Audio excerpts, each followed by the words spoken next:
My name is Olivia Thayer. I'm gonna be a senior and I'm a biology major. So right now I'm working at the LA Zoo as an observational research intern. I really wanted to be out in the field and have something new to work on every single day, and I knew that working with animals, you're always gonna get something different. Now we're working on bigger projects, which are called zoo-wide studies. They're basically to see how the animal is using its habitat, its exhibit, and what in the exhibit it uses the most. Like if it's on a tree the most, are we gonna put more trees into its exhibit to make it happier?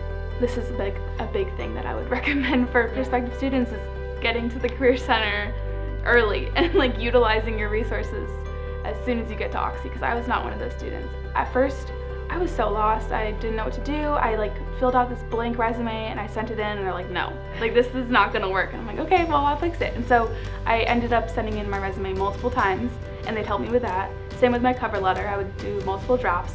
I didn't know if I was gonna get an interview, so I had to make myself known through those documents beforehand. It was amazing, the help that I got. Having all these resume workshops and stuff like that, that was a huge part of my internship process, and I don't think I would have been able to do it without them.